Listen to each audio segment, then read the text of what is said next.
വാക്കുകളും പ്രവൃത്തികളും ഇടപാടുകളും ചിന്തകളും എല്ലാം ആഖിറത്തിലെ വിജയത്തിന് വേണ്ടി മാത്രം ഉപയോഗപ്പെടുത്തുക എന്ന ഒരു ലക്ഷ്യം, ഒരു പ്രത്യേക സ്വഭാവം മുസ്ലിം ഉമ്മത്തിന്റെ ഒരു പ്രത്യേകതയാണ്.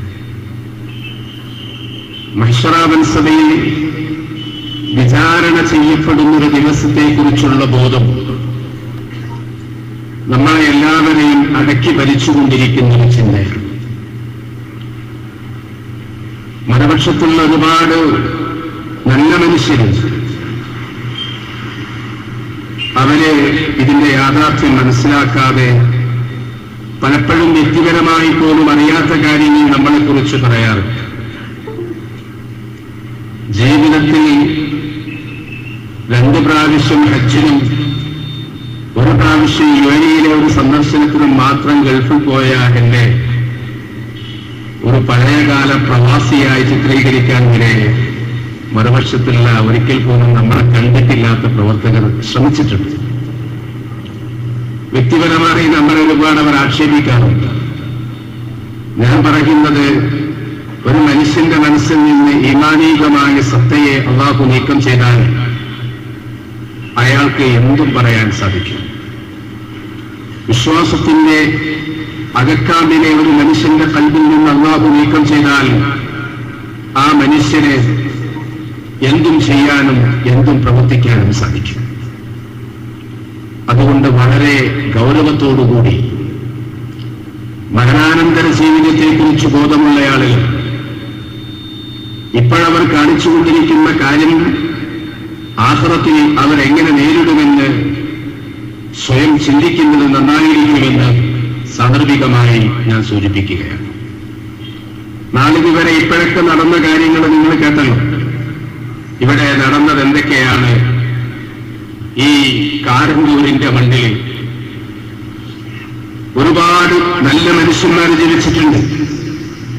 അഷ്റഫുൽ ഖൽഖ് റസൂലുള്ളാഹി സ്വല്ലല്ലാഹു അലൈഹി വസല്ലമ തങ്ങളെ കാന്തപുരം എ.പി. അബൂബക്കർ മുസ്ലിയാർ മർക്കസ് ഉണ്ടാക്കുന്നതിന്റെയും മുമ്പ് കാരന്തൂർക്കാർക്ക് അറിയുന്നതല്ലേ. ത്വഹ സ്വല്ലല്ലാഹു അലൈഹി വസല്ലമ തങ്ങളുടെ ശറഫാക്കപ്പെട്ട ശരീരത്തിന്റെ ശ്രേഷ്ഠതയായി ഖുസൂസിയാത്തായി നാളിതുവരെ നമ്മൾ മനസ്സിലാക്കി വന്നതെന്താണ്? ബഹുമാനപ്പെട്ട സഹാബത്ത് റളിയല്ലാഹു അൻഹും എങ്ങനെയാണ് നബി സല്ലല്ലാഹു അലൈഹി വസല്ലമ തങ്ങളുടെ ശറഫാക്കപ്പെട്ട ദാത്തിനെ സംബന്ധിച്ച് നമ്മളോട് പറഞ്ഞു തന്നത്? ഈ ഷഅർ എന്ന് പറയുമ്പോഴേ അതൊരു പുതിയ ചർച്ചയായി അവതരിപ്പിക്കാൻ മറുപക്ഷത്തെ ആലിമീങ്ങൾ ശ്രമിക്കുന്നുണ്ട്. ഇത്രയൊക്കെ ചെയ്ത ആളുകൾ ഇതിനപ്പുറം ചെയ്യും. ഇത്രയും സത്യസന്ധതയില്ലാത്ത വിധം മുസ്ലിം ഉമ്മത്തിനെ വഞ്ചിച്ചുകൊണ്ടിരിക്കുന്നവർക്ക് ഇതിലും മോശമായ ചില സമീപനങ്ങളൊക്കെ വരും. അത് അല്ലാഹു തആല അവർക്ക് ചെയ്ത ഒരു ശിക്ഷയാണ്. അല്ലാഹു തആല നമ്മളോട് ഏറ്റവും റഹ്മത്ത് ചെയ്യുമാറാവട്ടെ. എന്റെ പ്രിയപ്പെട്ട സഹോദരന്മാരോട് സാന്ദർഭികമായി ഞാൻ ഉണർത്തുന്നത്, അഹ്ലുസുന്നത്തി വൽ ജമാഅത്തിന്റെ ആശയാദർശമനുസരിച്ച് ജീവിക്കുന്ന നമ്മളെ സംബന്ധിച്ചിടത്തോളം ഏറ്റവും പ്രധാനപ്പെട്ടൊരു കാര്യമാണ്, മറുപക്ഷത്തുള്ള ഒരുപാട് ആലിമീങ്ങൾ നമ്മുടെ ശബ്ദം കേൾക്കുന്നുണ്ട്. മർക്കസിലെ വിദ്യാർത്ഥികളുണ്ട്, സഖാഫികളുണ്ട്, എന്ത് ചെയ്യണം എന്നറിയാതെ നിൽക്കുന്ന സാധാരണക്കാരായ ആളുകളുണ്ട്. അവരോട് ഞാൻ ചോദിക്കാം, മഹാന്മാരായ പണ്ഡിതന്മാർ നബി സല്ലല്ലാഹു അലൈഹി വസല്ലമ തങ്ങളുമായി ബന്ധപ്പെട്ട ചർച്ചകളിൽ പങ്കെടുത്തുകൊണ്ട് എന്താണ് ഹദീസ് എന്ന് പറഞ്ഞത്? മാ ഉളീഫ ഇലാ റസൂലില്ലാഹി സല്ലല്ലാഹു അലൈഹി വസല്ലമ, നബി സല്ലല്ലാഹു അലൈഹി വസല്ലമ തങ്ങളിലേക്ക് ചേർക്കപ്പെടുന്നത്. ആ ചേർക്കപ്പെടുന്നത് ഏതൊക്കെയാണ്? മഹാന്മാരായ ഉസൂലുൽ ഹദീസിന്റെ പണ്ഡിതന്മാർ ഒരു ഭാഷയിൽ ഭിന്നതയുണ്ടാകും, പ്രയോഗത്തിൽ ഭിന്നതയുണ്ടാകും. എങ്ങനെയായാലും നബി സല്ലല്ലാഹു അലൈഹി വസല്ലമ തങ്ങളിലേക്ക് ചേർക്കപ്പെടുന്നതാണ് ഹദീസുകൾ എന്ന് പറഞ്ഞിട്ട് അവർ പറഞ്ഞു, മിൻ ഖൗലിഹി, നബി സല്ലല്ലാഹു അലൈഹി വസല്ലമ തങ്ങളുടെ വാക്കിൽ നിന്നും, വഫഇലിഹി, നബി സല്ലല്ലാഹു അലൈഹി വസല്ലമ തങ്ങളുടെ പ്രവൃത്തിയിൽ നിന്നും, വതഖരീറാതിഹി, നബി സല്ലല്ലാഹു അലൈഹി വസല്ലമ തങ്ങളുടെ മൗനാനുവാദത്തിൽ നിന്നും, ഔ വസ്ഫിൻ ഖിൽഖിയ്യിൻ ഔ ഖുൽഖി, സല്ലല്ലാഹു അലൈഹി വസല്ലമ തങ്ങളുടെ സ്വഭാവ മഹാത്മ്യം പറയലും നബി സല്ലല്ലാഹു അലൈഹി വസല്ലമ തങ്ങളുടെ സൃഷ്ടിപരമായ ഗുണം പറയലും ഒക്കെ ഹദീസിന്റെ ഭാഗമാണ് എന്ന് മഹാന്മാരായ കഴിഞ്ഞകാല പണ്ഡിതന്മാർ പഴയ കാലം മുതൽ നമ്മളെ പറഞ്ഞ് പഠിപ്പിച്ചു എന്നൊരു കാര്യമാണ്. ഒന്നുകൂടി ആവർത്തിച്ച് പറയാൻ എന്റെ പ്രിയപ്പെട്ട സഹോദരന്മാർ മനസ്സിലാക്കണം. ഹദീസ് എന്ന് പറഞ്ഞാൽ എന്താണ്? നബി സല്ലല്ലാഹു അലൈഹി വസല്ലമ തങ്ങളിലേക്ക് ചേർക്കപ്പെടുന്ന കാര്യങ്ങൾ എന്തൊക്കെയാണ്?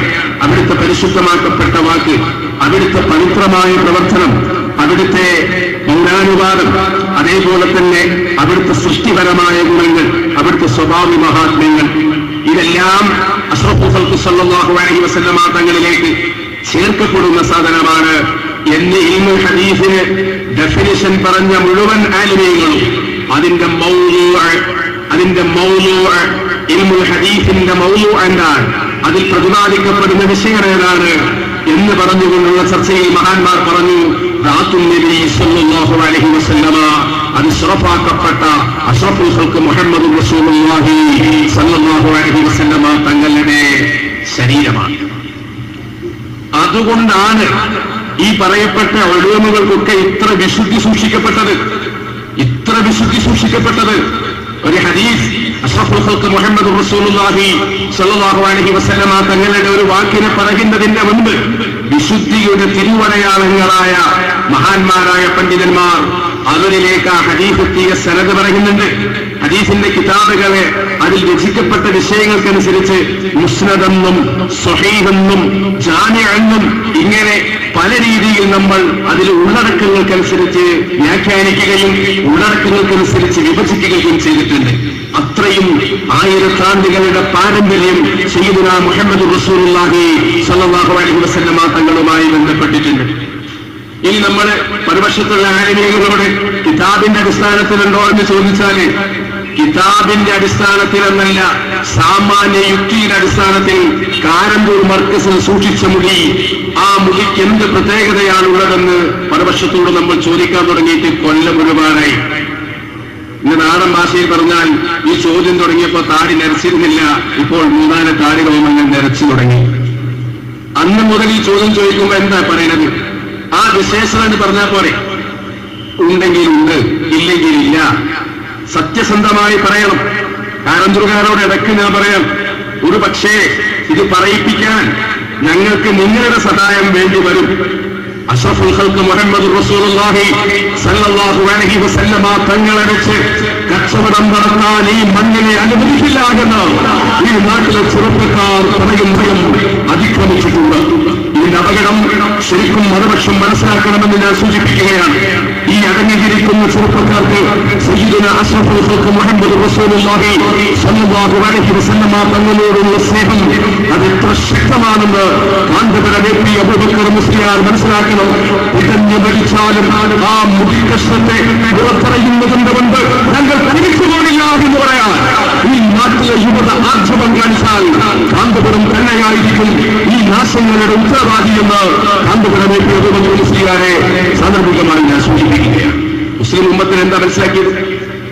ഇവരുടെ ഉപഭോഗ വസ്തുവാണ്, ഇവർക്ക് ഉപയോഗിക്കാത്ത കടയാണ്, ഇവരെ കച്ചവട വസ്തുവാണ്. ഇവിടെ വേദനിക്കപ്പെടുന്ന ഒരു ഹൃദയം, അത് സയ്യിദുനാ മുഹമ്മദ് റസൂലുള്ളാഹി സ്വല്ലല്ലാഹു അലൈഹി വസല്ലമ തങ്ങളെ കുറിച്ചാണ്. ഒരു പ്രസംഗത്തിന്റെ സഭ്യത ഒരു പക്ഷേ ഞങ്ങൾക്ക് ഉണ്ടായിക്കൊള്ളണമെന്നില്ല. ഒരു സാഹിത്യ പ്രയോഗത്തിന്റെ മനോഹരിത നമ്മുടെ സംസാരത്തിൽ നിങ്ങൾക്ക് കാണാൻ കഴിഞ്ഞുകൊള്ളണമെന്നില്ല. കാരണം നഷ്ടമായത് സയ്യിദുനാ മുഹമ്മദ് റസൂലുള്ളാഹി സ്വല്ലല്ലാഹു അലൈഹി വസല്ലമ തങ്ങളുടെ വ്യക്തിത്വമാണ്. നാളിതുവരെ ഈ ഉമ്മത്ത് വിശ്വസിച്ചിരുന്ന വിശ്വാസത്തിന്റെ കടക്കലാണ് സിയോണിസ്റ്റുകൾ പറഞ്ഞതിനേക്കാളും അപ്പുറം, ഓറിയന്റലിസ്റ്റുകൾ പറഞ്ഞതിനേക്കാളും അപ്പുറം മറുപക്ഷത്തുള്ള ഉലമാക്കന്മാർ പറഞ്ഞിരിക്കുന്നത്. ഞാൻ പറയുന്നത് ഞങ്ങൾക്ക് നഷ്ടമായത് ഞങ്ങളുടെ പ്രിയപ്പെട്ടവരെ കുറിച്ചുള്ള സങ്കല്പമാണ്. നിങ്ങൾ വേദനിപ്പിച്ചത് അഷ്റഫുൽ ഖൽഖ് മുഹമ്മദ് റസൂലുള്ളാഹി സ്വല്ലല്ലാഹു അലൈഹി വസല്ലമ തങ്ങളെ സ്നേഹിച്ച ഈ പാവപ്പെട്ട സമുദായത്തിനെയാണ്. അതുകൊണ്ട് ഇക്കളി കൊണ്ടൊന്നും